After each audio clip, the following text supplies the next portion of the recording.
지난 2020년 11월에 미국의 그 여론조사 기관 중에 하나인 퓨 리서치라고 하는 데서 17개국 성인들을 대상으로 이제 삶을 가치 있게 만드는 것이 무엇입니까? 라는 질문을 이제 했습니다.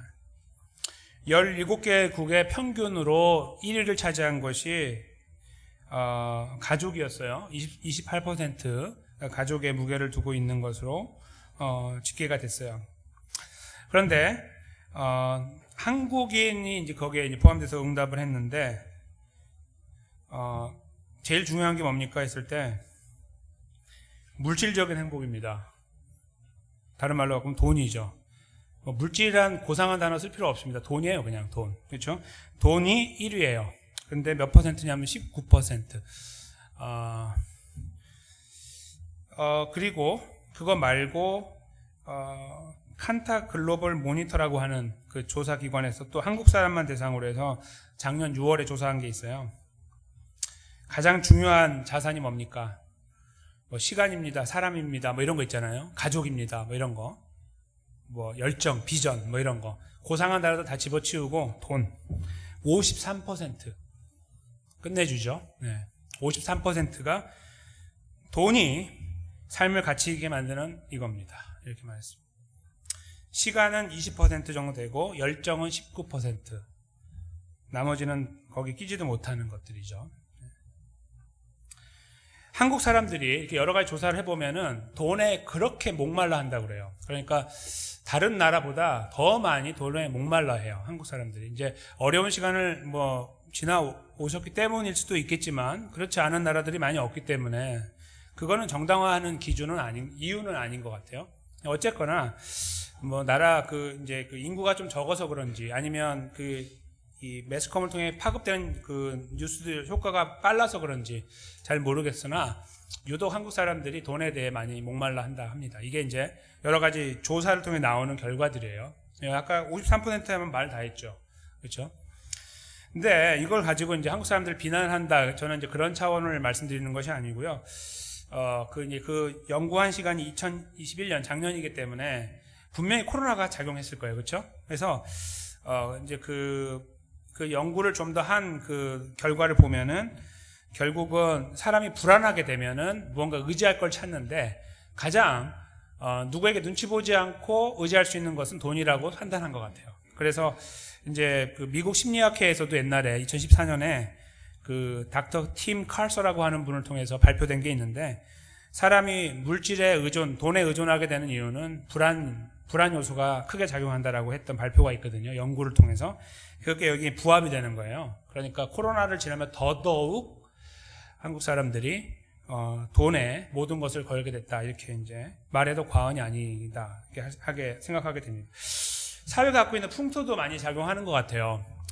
가진 자는 무죄, 못 가진 자는 유죄라는 그게 우스갯소리가 아니고 굉장히 비참한 소리인데 그 이야기가 한국 사회에 팽만하잖아요. 그렇죠? 편만하고 팽배돼 있고. 그래서 저희가 지나가다 보면 다 알고 권력을 일단 갖고 보면 감옥에 들어가도 빨리 나오잖아요. 그렇죠? 권력을 갖고 최고에 올랐다가 감옥에 들어가는 거하고 대충 어느 정도 중간 하다가 감옥에 들어가는 거 완전히 다르죠. 이 게임 체인저가 되는 거예요. 파워는, 돈은 그렇게 된다는 것입니다. 상당히 마음 아픈 일이고 그것 때문에 상대적인 박탈감을 갖고 있는 수많은 젊은이들이 자살을 택하기도 하는 그런 현실 속에 저희가 살아가고 있습니다. 이걸 저희가 이제 뭐라고 표현하냐면 물질 만능주의라고 표현하죠. 근데 물질 만능주의는 갑자기 떨어진 게 아니라 이제 자본주의로 이 인류가 바뀌면서 산업혁명을 지나가면서 이 사회적인 구조가 깨지면서 돈이라는 것이 이제 지배적인 어떤 역할을 하게 되는 순간부터 자본주의라는 것이 형성이 돼서 거기에서 이제 사회들이 형성이 됐거든요. 그런데 그것이 발전하다 보니까 거기에서 이제 주장하고 있는 것이 사유재산을 이렇게 허용하는 거잖아요. 이 세 가지가 있는데 자본주의의 그 기치가 그 중에 한 가지가 사유재산을 인정한다는 거예요. 그러다 보니까 가진 자와 안 가진 자가 나누어지기 시작하는 거예요. 거기서부터. 거기에서 이제 불평등이 시작되고 불합리한 일들이 벌어지게 됐다. 이렇게 보는 거죠. 그래서 거기에서 사람들이 그래 결국은 돈이니까 돈 갖자라고 하면서 나온 이야기가 물질 만능주의라 이거예요. 그래서 자본주의 물질 만능주의 이렇게 이동하게 되는 거죠. 근데 여기에서 딱 가로막았던 하나의 사상이 있습니다. 이제 칼 막스라고 하는 분이 여기 브레이크를 걸면서 1867년에 자본론이라고 하는 책을 썼어요. 제가 여기 가져온 사진이 그것인데, 그러니까 저 맨 왼쪽에 있는 그림은 자본주의의 그 피라밋을 보여주는 거예요. 맨 위에 돈이 있어요. 사람이 아니고. 다 돈만 바라보고 가는 거죠. 그래서 뭐 지배계층부터 쭉 내려와서 마지막에 이제 힘들게 살면서 아무것도 얻지 못하는 연약한 사람들이 맨 밑에 버티고 있는 그림인데요. 요게 반기를 들고 저 칼 막스가 나와서 이거를 두 가지로 간단하게 요약을 했어요. 저렇게 복잡하지 않던 사회는 지배계층하고 피지배계층 둘로 나눠진다 이렇게 설명했죠. 부르조아라는 말과 프로레타리아라고 하는 두 그룹으로 나누어서 이제 사회를 설명하면서 이렇게 짓눌림을 당하다 보면 결국 혁명이 일어날 수밖에 없고, 혁명이 일어나면 그 혁명을 통해서 결국 사회가 개선될 수 있다라고 주장을 했습니다. 그리고 이제 그 주장에 따라서 저희가 잘 아는 소련이 탄생을 하게 됐죠. 근데 저희가 잘 아는 바대로 100년도 못 가서 그것이 틀리다는 것을 증명했습니다. 왜요? 계급이 둘인 줄 알고 나눠놨는데, 그래서 못 살겠다라고 일어나가지고 사회를 뒤집어 놨는데 결국 뒤집힌 사회에서 또 위에 올라가는 사람이 생긴 거죠. 그들은 거기에서 미쳐 살았던 거예요. 돈에 미쳐갖고. 그렇죠? 그러니까 결국은 자본주의의 똑같은 모양이 거기에 나타나게 된 거예요. 해결할 수 없다는 것을 역사가 증명했습니다. 저희는 그래서 이 물질이라는 것, 돈이라는 것이 지배하는 그 시간을 여전히 달리고 있어요. 저희가 조금 고상한 모습으로 살건, 아니면 마치 그 조금 표현이 격하지만 개처럼 벌어서 정승같이 쓴다는 표현처럼 그렇게 살아가시건, 우리도 모르는 사이에 이 물질 만능주의에 많이 이렇게 잠겨 있어요. 잠식되어 있는 거예요. 그러니까요, 이런 거죠. 만약에 여기 계신 분들이 조금 돈이 많고 잘 나가는 사람을 보시면은 배가 조금 아프다. 그러면 다 매료된 거예요. 그러니까 나보다 조금 돈 많이 갖고 좀 성공한 것처럼 보이고 잘 나가는 것처럼 보이고 어디 어려운 일 처해도 돈 때문에 해결되는 것들을 보면은 막 속이 애리다? 그거는 그냥 증명하는 거예요. 나도 똑같다라는 걸 증명하는 거예요. 좀 제가 거칠게 너무 러프하게 말씀드리는 건 맞지만 저는 그렇게 생각합니다. 오늘 저희가 이거 본문은 아주 짧지만 굉장한 메시지를 담고 있어요. 예수님께서 저 칼 막스처럼 등장하는 거예요. 여기 한 여인이 등장하는데, 이 여인은 그렇지 않은 것처럼 보이나 물질 만능주의에 빠져 있는 사람이고요. 여기 등장하고 있는 예수님은 그것을 바로잡는 분이에요. 그런데 칼 막스가 했던지 아니면 이 인류 역사가 지금까지 진행해왔던 여러 가지 이론들이 했든지 모르지만 그 모든 그 이론들이 결국 돈의 문제를 해결하지 못하고 왔는데, 지금까지 예수님께서 그것을 조금 다른 방법으로 접근하고 계신다. 이렇게 제가 이제 말씀을 드립니다. 돈 이야기가 없는데 그게 무슨 말이냐라고 하는 질문이 있으시겠죠? 그 질문을 가지고 말씀으로 뛰어들도록 하겠습니다. 한번 이 말씀 속에 들어가 볼까요? 오늘 그 27절 말씀 이렇게 시작합니다. 이 말씀을 하실 때에 무리 중에 한 여자가 등장합니다.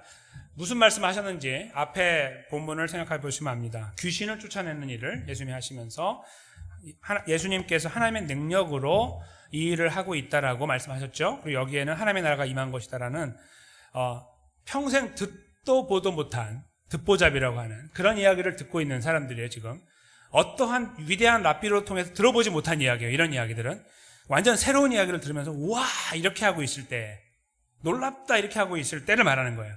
그때 무리 중에 한 여자가 등장해서 음성을 높여 가로되 당신을 뵌 태와 당신을 먹인 젖이 복이 있도소이다. 같은 말인데 마리아를 말하는 거죠. 마리아. 예수님을 낳고 예수님을 기른 사람은 참 좋겠습니다. 이렇게 말해요. 쉽게 말하면 마리아는 만약에 이름을 안 했다면 마리아는 참 좋겠네.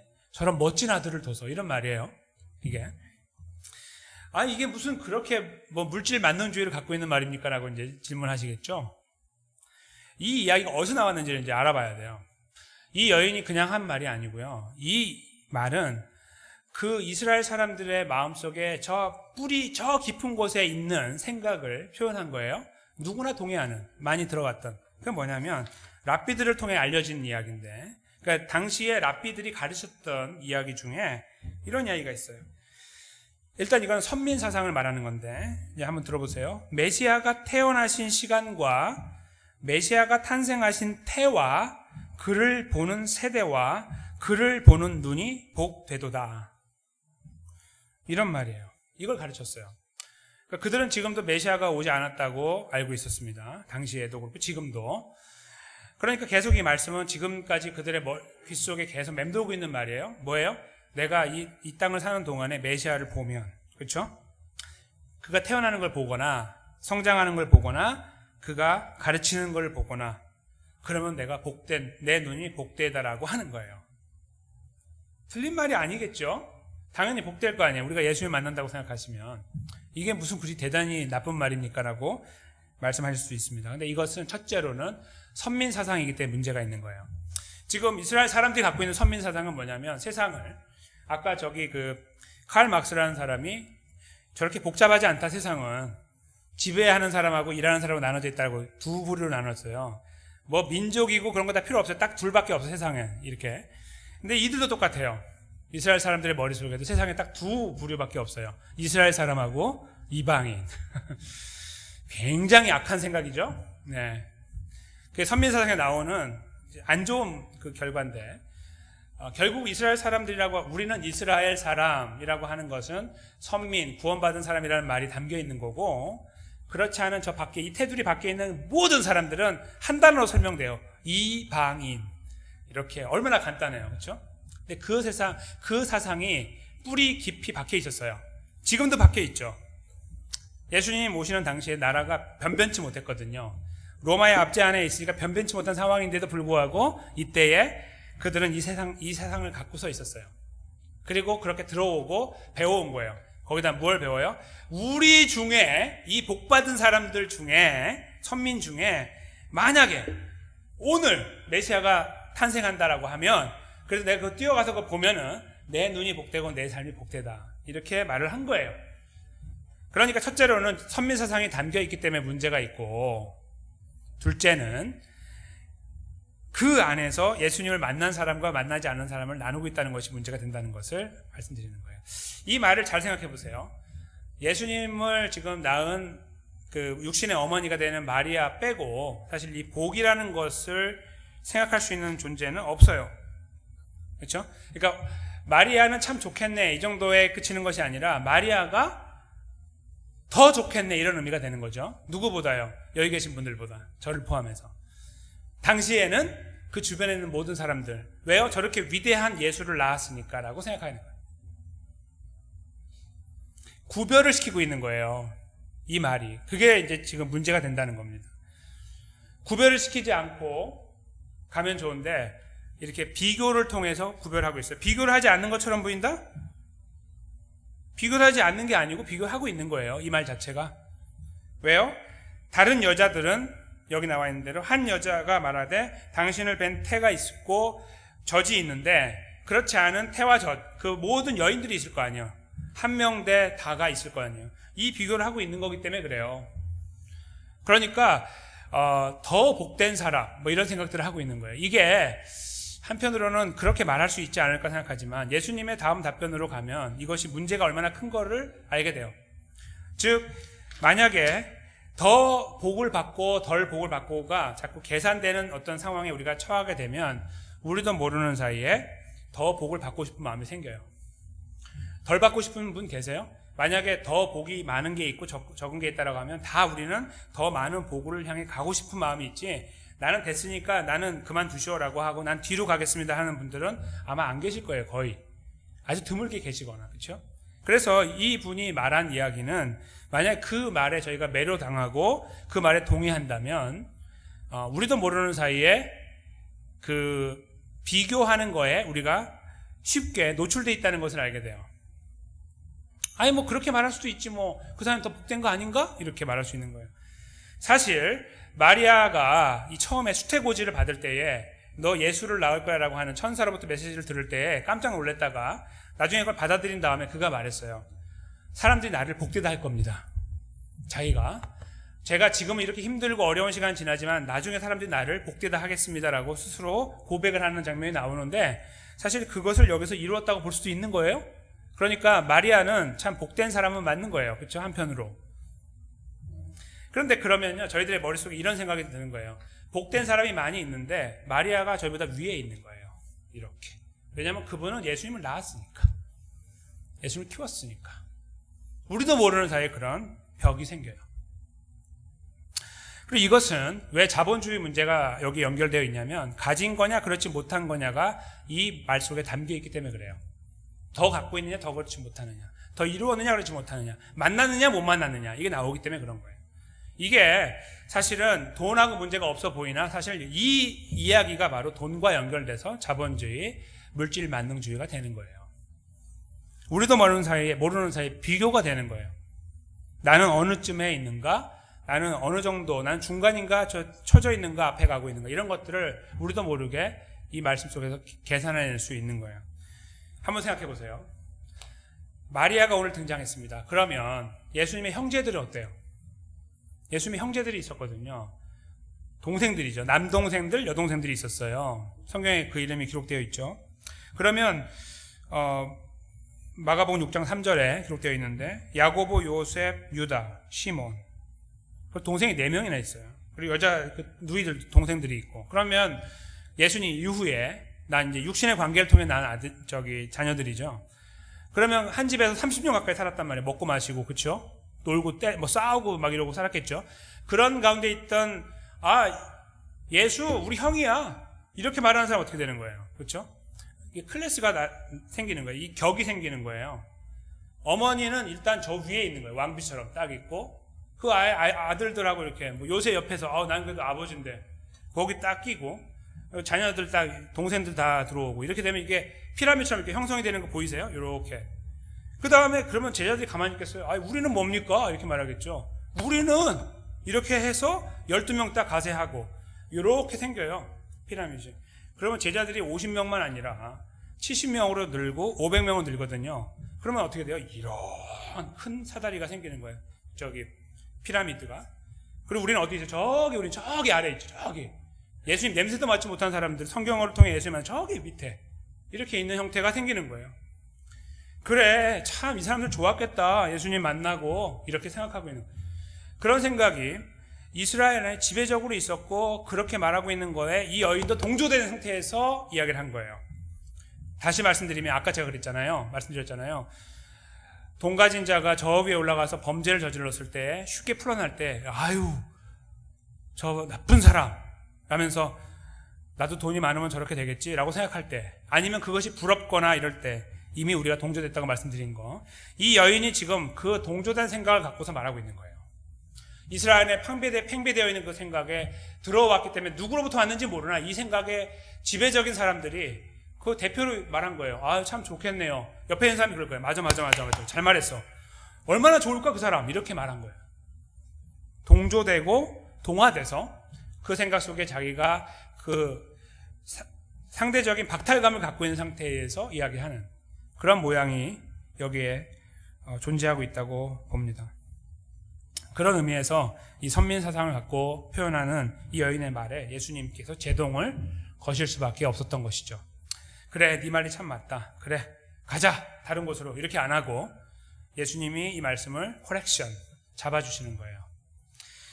우리가 읽은 28절로 가시면 예수님께서 가라사대 말씀하시되 오히려 하나님의 말씀을 듣고 지키는 자가 복이 있느니라, 이렇게 말씀했습니다. 이것은요, 비교하는 비교 의식을 버리고 절대적인 것을 주고 있는 거예요. 그 이스라엘 선민된 그들이 안에서도 자기네끼리 비교하고 있고 막 이렇게 더 가지고 못 가지고 이런 것들로 하고, 거기서도 예수님을 놓고도 그렇게 이야기하고 피라미드를 만들고 있는 그들은 사실 비교라는 걸 통해서 가고 있어요. 좋을 때는 좋죠. 우리가 좀 중간 위쯤에 있으면은 뭘 그렇게 화를 내, 감사하지, 이렇게 말해 자기는 저 위에 있는 거지. 근데 밑에 있는 사람은 막 불평을 말하면 그 사람은 저 위를 보고 불평을 하는 거예요. 그렇죠? 이 넉넉하게 아유 뭐 그러고 갖고 화를 내고 그래 라고 하는 사람이 마음이 그렇게 넓어서 그래요? 아니요. 가지고 있으니까 그런 거예요. 자기가.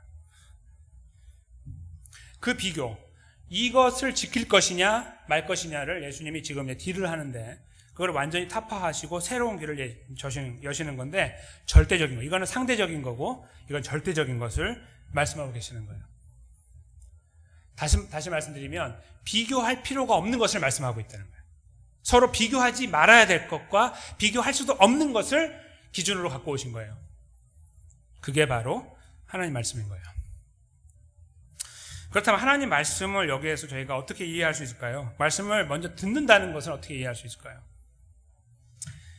말씀을 하나님께서 우리에게 주신 것을 놓고 요한복음 20장 31절에 말씀의 기능에 대해서 이렇게 설명해요. 성경의 기능. 오직 이것을 기록함은 너희로 예수께서 하나님의 아들 그리스도이심을 믿게 하려 하며 또 너희로 믿고 그 이름을 힘입어 생명을 얻게 하려 함이니라. 아멘. 이것이 이제 요한 사도를 통해 하나님께서 이 성경을 기록하는 목적을 기록하게 하신 거예요. 왜 이거 쓰고 있냐고 우리가. 이거 왜 쓰고 있냐면 이거 해가지고 후대에 남기려고? 아니에요. 이거 써가지고 어떻게 해요? 예수께서 하나님의 아들 그리스도이심을 믿게 하기 위해 쓰고 있고 둘째, 그래서 너희가 생명을 얻게 하기 위해 쓰고 있다는 거예요. 이 두 가지 목적으로 쓰여졌다는 거죠. 그러니까 예수님께서 여기서 말씀을 듣는다라고 할 때에는 그 말씀을 듣는 사람은 좀 다르게 된다라는 걸 알게 돼요. 뭐죠? 하나님의 아들 그리스도이심을 믿는 거예요. 예수님이 들어서. 그렇죠? 둘째로는 그걸 통해서 생명, 영원한 생명, 구원을 얻게 되는 거예요. 예수님의 말씀이 듣는다는 말은 그러므로 이렇게 여기로 듣고 여기로 흘려버리는 그런 사람을 말하는 것이 아니라 들었을 때 마음에 새겨지는 사람 말이에요. 그것은 하나님 말씀을 우리가 죄송합니다. 가슴속에 잘 기억하고 있는 사람을 전반적으로 말씀하는 것이 아니라 가장 처음 단계를 말하고 있다. 이렇게 볼 수 있어요. 예수님에 대하여 말씀을 통해 들을 때에 사람마다 반응이 달라요. 그렇죠? 그리고 예수님 믿으셨던 시간이 다 달라요. 어린 시절에 믿으신 분, 연세가 이렇게 지긋이 드셔서 예수님 믿으신 분 전부 다르잖아요. 오랫동안 말씀을 들어왔지만 그것이 마음을 열고 들어오지 못했던 시간들도 있으신 분들이 계십니다. 그런 시간들을 이렇게 한번 눈을 감고 생각해 보시면 우리만의 시간들이 있었어요. 전부 다. 그렇죠? 전부 우리만의 시간이 있어요. 예수님 만나. 우리 뭐 함께 누가 함께 만나는 경우도 아주 드물게 있겠지만 보편적으로 개인적으로 만나죠. 예수님을. 근데 우리가 그것을 위해서 막 발버둥 치는 가운데 만나는 경우는 극히 드물고 보편적으로는 생각하지 않은 때에 생각하지 않은 방법으로 만나요. 그렇죠? 그리고 우리도 모르는 사이에 여기 눈가에 이렇게 눈물이 흐르는 그런 경험들을 하죠.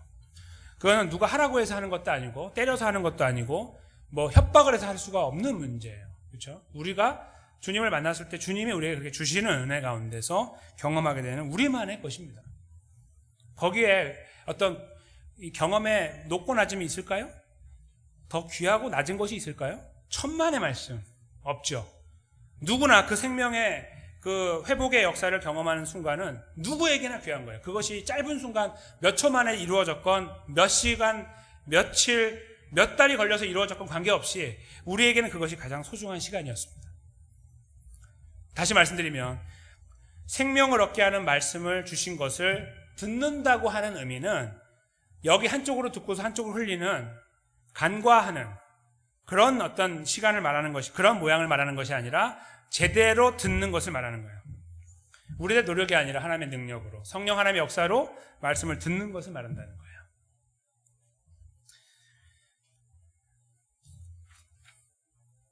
만약에 요한복음, 제가 방금 읽어드린 요한복음 20장 31절 말씀이 사실이라면 저희가 하나님 말씀을 듣고 마음으로 받아들였다고 하는 순간 우리에게 영원한 생명이 주어졌다는 것을 기억하게 됩니다. 예수님이 지금 그것을 말씀하는 거예요. 두 번째는 지킨다는 것입니다. 저희가 지킨다는 이야기를 할 때 이제 조금 숨통이 막히는 그런 생각들을 하게 되죠. 그리고 자꾸 다른 생각을 하게 되죠. 설교 시간에. 왜냐하면 그것이 우리를 압박한다고 생각하기 때문에 그래요. 근데 왜 그게 그렇게 다가오냐면 그것도 비교 때문에 나오는 거예요. 이 복음을 저희가 이렇게 들을 때 복음을 연구하는 사람들이 여러 가지로 복음을 해석하는데 이 복음이 이 세상을 지배한다, 다스리게 될 것이다 이렇게 성경을 보는 분들이 계세요. 그런데 제가 가지고 있는 신학은 예수님이 오실 때가 되면 복음은 점점 쇠퇴하게 되어 있다는 것으로 저는 이해해요. 여러 가지 정황들이 있습니다. 근데 반대로 보는 분이 계세요. 점점 더 강력하게 세워지게 된다. 그런 분들이 가지고 있는 생각 속에는 뭐가 있냐면 그리스도인들은 세상에서 성공해야 된다 이거 있어요. 성공해야 돼 반드시. 그리고 돈 많이 벌고 높은 자리에 올라가야 돼요. 그런 다음에 그들에게 심어주는 기치가 있어요. 그게 뭐냐면 사회를 바꾼다는 거예요. 우리가 안 바꾸면 이 세상은 썩어간다 이거예요. 굉장히 한편으로 맞아요. 한편으로. 그리고 매력적이고 그렇죠. 그리고 우리는 거기에 포함되지 않는다고 생각하는 순간에 이거 잃어버리고 싶어요. 이거 듣고 싶지 않은 이야기죠. 다른 사람 이야기, 저쪽에 밖에 있는 어떤 정치인들, 경제인들 이야기처럼 보이는 그렇죠. 그러나 그렇게 가르치고 훈련하는 그러한 교회들이 있습니다. 제가 교회 자체가 문제가 있다는 걸 말씀드리는 것이 아니라 그런 생각을 갖고 있다는 거예요. 그렇게 바라보기 때문에. 그럴 때는요, 어떤 위화감이 조성되게 되냐면 교회 안에 있는 분들 중에 돈 없는 분, 성공 못한 분, 가정이 힘든 분, 내세울 거 없는 분들, 사회적으로 이런 분들이 쪼그라들어요. 그러니까 교회 안에 그룹이 형성되는 거예요. 저기 칼 막스가 만든 이야기가 똑같은 게 교회 안에 생기는 거예요. 위, 아래 이렇게 생기죠. 그 소수의 사람들, 이름 꽤나 되는 사람들은 저 위에서 그래 세상 바꿔야지라고 이야기해요. 저 말씀은 나를 위해 하는 말씀이구나 하고 딱 들어요. 목 딱 쳐들고 그렇죠? 저 밑에 있는 사람들 어쩌면 다수가 거기에 속할 수 있는데 그분들은 계속 짐만 되는 거예요. 나는 사회에 성공도 못했고 내 가정도 어렵고 내 삶도 그렇고 남은 것도 없어 보이고 모든 것들이 나는 굉장히 약해 보여요. 그런데 하나님 말씀은 너 그렇게 살면 안 돼. 너가 세상에 나가 성공해야 돼. 일어나야 돼. 너희 가정은 제일 잘 돼야 돼. 이렇게 계속 말하고 있다고 듣기 때문에 그 안에 그 나누어진 클래스가 이 간극이 점점 멀어지게 되는 거예요. 그리고 그 안에서 절대 다수에 속하는 분들, 절대는 아니겠지만 다수에 속한 분들은 예배 드릴 때마다 주눅이 드는 거예요. 세상에서 죽겠는데 하루하루 사는 거지. 내가 그래도 하나님 백성답게 살려고 발번치다 죽을 것 같은데 교회 오면 더 죽는 거죠. 막 누르는 거예요. 너네 그 정도 살아도 되겠어? 하루에 8시간 갖고 되겠어? 12시간? 앨런 머스크처럼 일주일에 120시간은 일해야 될 거 아니야? 이런 프레셔를 확 받고서 가는 거죠. 그 그림이 뭐냐면 이 여인이 말한 그림이에요. 여인이 말한 그림. 비교. 더, 덜. 이 비교. 그래서 이 말씀, 예수님 말씀하고 있는 일단 들었다는 거에 우리가 이제 안심을 하고 감사할 수 있는데 지킨다는 이야기를 할 때는 이게 나눠지는 거예요. 이야기가 나눠져요. 어떻게 지키느냐. 지킨다는 건 뭐냐라고 나눠지게 돼요. 만약에 그렇게 잘 나가는 것이 하나님이 원하시는 뜻이라고 할 때는 우리 모두가 거기 귀를 기울여야 되고 절대 다수는 거기서 주눅이 들어요. 우리는 그리고 다시 말씀드리면 잘못 살고 계시는 거예요.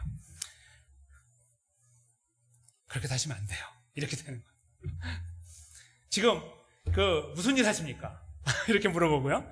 아유 그런 일 해도 되겠습니까? 세상을 바꿔야 되는데. 그래 당장 그만두시고 이거 하시고 더 배우시고 이런 거 이렇게 되는 거예요. 그리고 거기 앞에 있는 분들은 이건 내가 하는 이야기네. 여러분들 날 보고 따라오시면 됩니다. 예수님 말고 날 보고 오시면 됩니다. 이렇게 엉터리 결론에 도달할 수도 있는 것이죠. 그런데 오늘 예수님 말씀을 잘 저희가 들어보면 이게 절대적이라고 할 때 새로운 이야기가 펼쳐집니다. 지킨다는 것. 성경에요.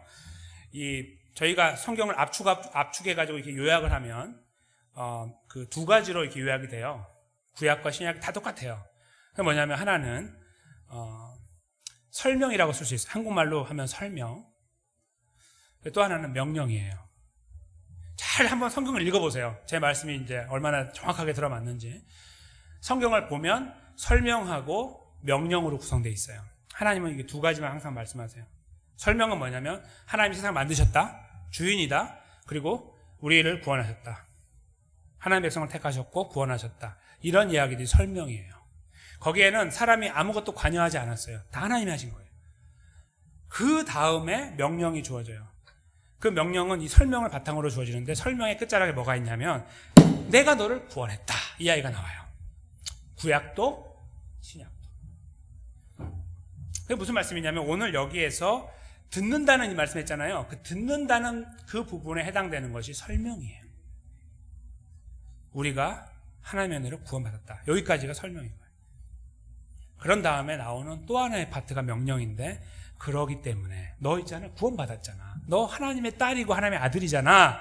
그러니까 이렇게 살아야지라는 새로운 길이 열리는 거예요. 예를 들면 십계명 같은 거죠. 구약에. 여기 그리고 신약으로 넘어오면 예수님의 그 말씀을 요약한 것은 하나님 사랑, 이웃 사랑으로 요약되잖아요. 그런 것들로 저희가 이해할 수가 있는 거예요. 대단한 것이 아닌 매우 소박한 거예요. 조금 더 쉽게 말씀드리면 너 구원받았지? 네. 구원받은 사람처럼 살아.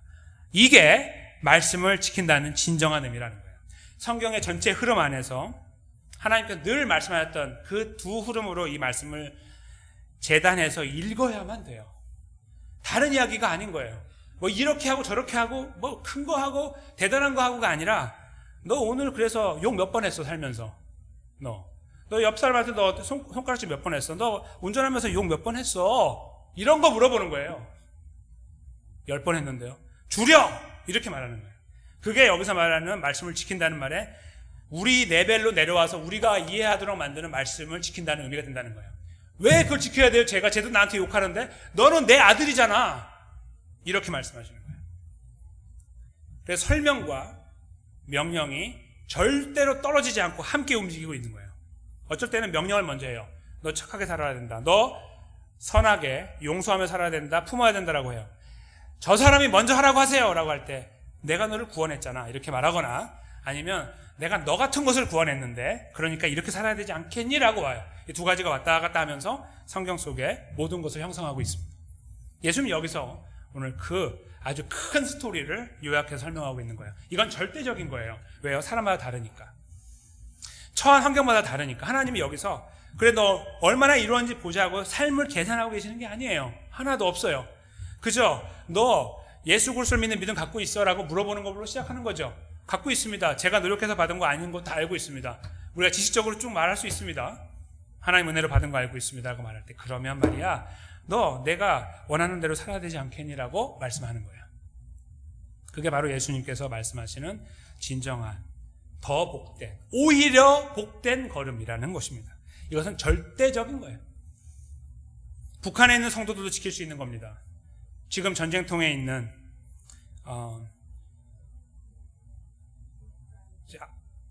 죄송합니다. 우크라이나 갑자기 우크라이나에 있는 성도들도 마찬가지예요. 제가 최근에 본 뉴스 기사에 어떤 우크라이나 군인이 십자가를 걸고 이렇게 운전하고 있는 걸 봤어요. 미국에서 보낸 무기를 이제 가지고 전쟁터로 가는데 십자가를 걸고 있는 많은 그리스도인들이 거기 있죠. 그런 분들이 제가 지금 전쟁통인데 무슨 하나님의 말씀 지킵니까? 라고 말하지 않아도 된다는 거예요.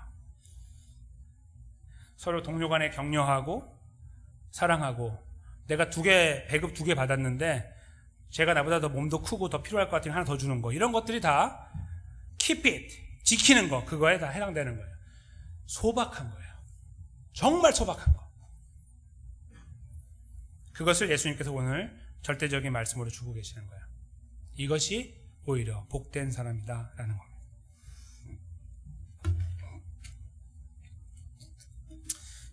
저희도 모르는 사이에 이 앞부분에 이 여인이 표현하고 있는 표현에 많이 공감하고 살아가고 있습니다.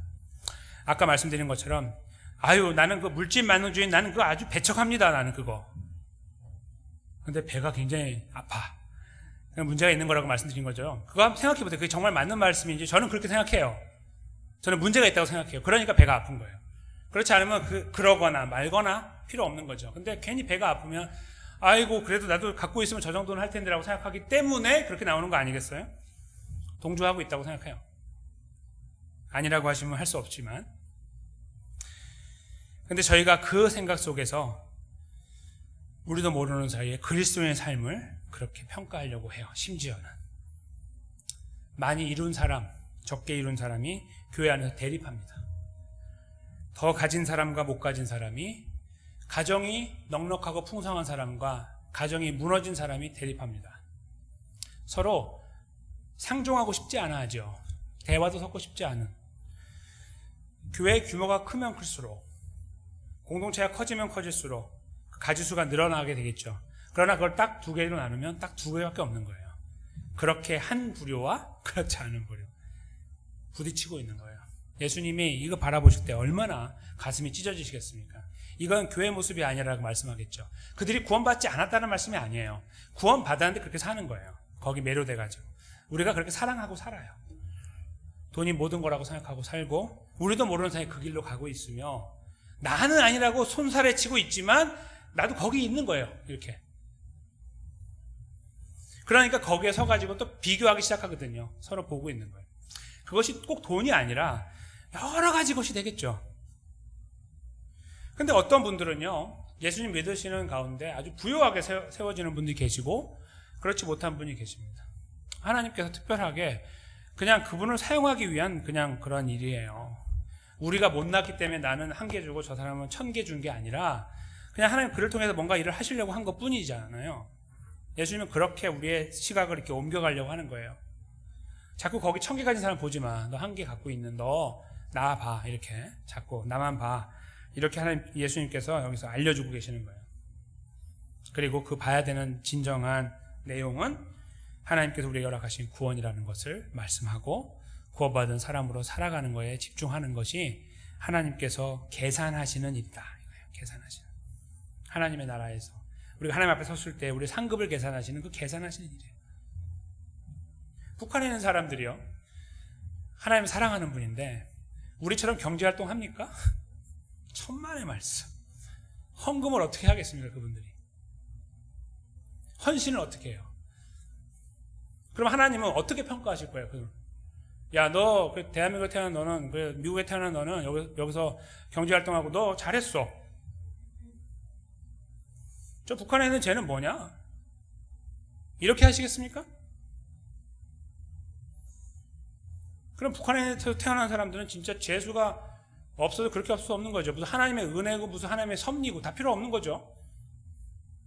그렇게 한번 생각해 보세요. 넓게. 그러면 좀 더 분명하게 보이세요. 하나님 그렇게 계산하는 분이 아니에요. 중요한 것은 내가 지금 현실 속에서, 내가 오늘 여기 처한 이 상황 속에서 나는 저 사람하고 비교할 때는 너무나 부족하지만, 너무나 많이 가졌지만, 그래 너 많이 가졌는데 잘하고 있냐? 물어보실 때 잘하고 있어야죠. 저는 없는데 하고 있는데, 그러면 없는데 너 잘하고 있냐 물어보실 때 잘해야 되는 거 아니에요? 그거를 저희가 이 말씀 속에서 캐치를 해야 된다는 거예요. 그걸만을 계산하시는 분, 하나님 아버지인 것을 절대적인 평가를 갖고 계시는 하나님께서, 예수님께서 이렇게 우리들에게 제시하고 계시는 거예요. 그 사람이 복되다는 거예요. 그러므로 저희가 여기에서 진짜 복이라는 단어가 잘 이해된다고 할 때 저희들의 삶이 새로운 방향을 찾게 됩니다. 뭐 더 가질래 못 가질래 더 이루는, 나는 그냥 대충 살래요. 그런 거 다 관계없어요. 그런 게 중요한 게 아니라, 그래서 지금 어떻게 살고 계십니까? 오늘 하루 동안에, 어제 하루 동안에 어떻게 사셨습니까? 하나님 의식하며 사셨습니까? 저 사람하고 말할 때 다른 계산하지 않았습니까? 저 사람이 내가 이렇게 말하면 뭐 이렇게 말하겠지? 이렇게 내가 해야지. 이겼다. 이런 거 생각하고, 내가 그때 실수했어. 내가 그렇게 하면 안 되는데, 저 사람이 나를 뭐라고 여길까? 이런 거 하지 말고, 하나님께서 나를 어떻게 여기실까? 그래서 생각하며 하루의 걸음을 계산해 나가는 것. 그것이 바로 오늘 본문에서 저희가 함께 확신 가운데 받아들여야 되는 메시지라는 겁니다. 그랬을 때 저희가 우리 안에 연약한 사람들을 바라볼 때 품어주는 마음이 자연적으로 생기게 되겠죠. 그냥 내가 이렇게 조금 베풀어 주면 반대급부가 있으니까, 이분이 말이에요, 그래도 제가 어려울 때 이렇게 하셨습니다. 이런 이야기가 있으니까 하면 다 헛것이겠죠. 우리가 그걸 참 추구하지만 말이죠. 그것 때문이 아니라 진실로 우리에게 허락하신 하나님의 은혜 때문이에요. 그걸 아는 사람이고 알고 있고 감사하기 때문에. 오늘 저희가 마지막으로 이제 나누고 마치려고 하는 말씀, 바로 요한복음 14장 24절인데요. 이 말씀을 저희가 읽고 잘 생각해 보겠습니다. 지킨다는 말씀이 나와요. 한번 그 내용을 볼까요? 나를, 시작. 나를 사랑하지 아니하는 자는 내 말을 지키지 아니하나니 너희의 듣는 말은 내 말이 아니요 나를 보내신 아버지의 말씀이니라. 아멘. 오늘 말씀하신 하나님의 말씀이라는 단어와 일맥상통하는 같은 내용의 말씀이 나옵니다. 그런데 여기에 새로운 이유가 등장합니다. 사랑. 그렇죠? 그 사람을 향한 사랑이 아니고요. 예수님을 향한 사랑이에요. 그 사람은 미워할 수밖에 없어요. 근데 예수님을 사랑해서 사랑하는 거죠. 이렇게. 그리고 그 사랑을 하다 보면 사랑할 수도 있고 죽을 때까지 사랑 못할 수도 있는. 그렇죠? 여전히 그러나 주님을 바라보고 내가 주님을 사랑함으로 이렇게 사랑하는 이 연결고리가 이렇게 형성되어 있는 거예요. 근데 말씀하시기를 하나님 말씀을 지키는 거, 오늘 여기에서 듣고 지키는 자가 복이 있다. 듣고 지키는 그 사람은 누구냐면 나를 사랑하는 사람입니다. 사랑하지 않으면 안 지킨다. 이렇게 예수님께서 분명하게 선을 그어 놓으셨습니다. 우리에게 그래서 물어야 되는 질문은 잘 살고 있냐, 못 살고 있냐, 성공했냐, 실패했냐, 가정이 행복하냐, 불행하냐, 많이 가졌냐, 못 가졌냐, 이런 여러 가지 잣대들 속에서 오는 그 물질 만능주의에서 파생된 수많은 이야기들에 매몰되어 있지 않고 튀어나와서 내가 하나님 말씀을, 나를 사랑하신 하나님의 사랑에, 예수 그리스도의 그 은혜에 감사함으로 하나님 백성다운 걸음을 걸으려고 노력하느냐? 그렇지 않은 애로 우리의 삶을 점검하는 그런 자리에 세워져야 된다는 것을 발견하게 된다. 하나님께서 집중하고 계시고 관심을 갖고 계시는 바로 그 부분에 저희가 동의하고 순종할 수 있을 때 오늘 예수님 말씀처럼 복된 사람의 걸음이 우리 삶 속에서 이루어지게 된다. 저는 이렇게 확신하게 됩니다. 그런데 있잖아요. 이 말씀을 여기서 듣고 끝내는 것이 저희가 항상 정신 건강에 좋다고 저희가 생각합니다. 뭐 무슨 그림 같은 이야기를 하십니까? 이렇게 생각할 수 있기 때문입니다. 이 그림 같은 이야기를 살아가는 분이 계십니다. 그렇죠? 우리 주변에도 계세요. 시원장로교회 안에도 계시고, 그렇죠? 묵묵히 사람들이 인정도 안 해줘요. 근데 그냥 가고 계시는 거예요. 불가능한 말씀이 아닙니다. 그리고 그것은 우리의 노력으로 이룰 수 없기 때문에 더 가능합니다. 우리도 노력으로 이루면 불가능하지만 노력으로 이루는 것이 아니기 때문에 가능한데 어떻게 우리가 이 걸음을 갈 수 있겠습니까?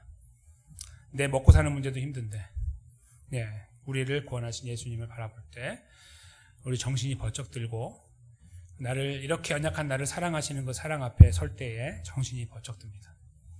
나는 계속 주님을 배반하는데 나를 끝까지 책임지시는 주님 볼 때 정신이 번쩍 들고 나는 저 물질 만능주의에 매료돼서 살아가고 있고 아니라고 입으로는 말하나 삶은 그렇게 하지 못하고 있을 때 나를 끝까지 불쌍히 여기시는 예수 그리스도를 생각할 때 우리가 이 걸음을 걸어가게 됩니다. 그분을 바라볼 수 있을 때에 우리는 그분 앞에 탄식하며 부르짖게 됩니다. 그냥 하나님 나를 불쌍히 여기소서 이런 무슨 신사가 기도하는 것처럼 기도하지 않게 돼요. 가슴이 터질 것 같아요. 맨날 그 모양 그 꼴에 서 있는 우리 자신을 보면 저 자신을 보면 미칠 것 같은 거예요. 견딜 수가 없는 거예요. 이 말씀을 이렇게 읽을 때 이게 달갑지 않게 느껴져요. 이것이 나의 삶이라고 보여지기 때문에 너무너무 죄송해요. 그래서 주님 앞에 무릎을 꿇게 되는 거예요. 주여, 제가 이 길을 가야 되는데 왜 저는 저 길이 좋습니까? 저를 불쌍히 여겨서 이렇게 기도하게 되고 그 삶을 당연시 여기며 가지 않게 되고 예전과 다르게 그 삶에 거하는 것을 더 갈망하게 됩니다. 저는 사랑하는 시원장로교회 모든 성도님들이 이렇게 되었으면 좋겠습니다. 우리 교회 오시면 너무 포근한 교회가 되면 좋겠어요. 서로 비교하지 않는, 눈으로 다 매절하는 그런 교회 아닌, 재단해버리고 잘라버리고 여기 저쪽을 밀어버리는 교회가 아니라 다 같이 품어줄 수 있는 교회. 세상에서 그렇게 버림받고 힘들고 낙오되고 아니면 내가 그렇게 버리고 살아왔다 할지라도 이 교회에 와서 예배드리고 교제할 때에는 서로 품어주는 교회. 가뜩이나 세상도 살기 힘든데 여기까지 와가지고 그 모양 그 꼴로 사는 교회가 아니라 여기만 오면 살맛이 나고 회복되어지고 용기가 생기고 걸어가야 될 방향이 다시 보이게 되는 그런 교회가 돼야 되지 않겠습니까? 저는 그러한 교회가 우리 시온장로교회가 되면 좋겠고 그렇게 기도하고 있습니다. 여기 계신 한 분 한 분이 이 말씀을 정말 귀담아 들었으면 좋겠습니다. 누가 더 복되냐? 라고 질문하신 하나님 앞에서 주여 제가 참으로 복된 자입니다. 제가 그 복된 자리에 절대적인 복된 자리에서 이 걸음을 성실하게 주님 바라보고 걸을 수 있도록 불쌍히 여기시고 나를 도우소서 이렇게 기도하시는 사람들로 가득한 저희가 오늘부터 그렇게 함께 기도해 나가는 건강하고 복되고 아름답고 건전한 믿음 공동체가 되어지게 되시기를 또 그런 가정이 되어지고 우리들의 삶이 되어지게 되시기를 주님의 이름으로 간절히 축원합니다.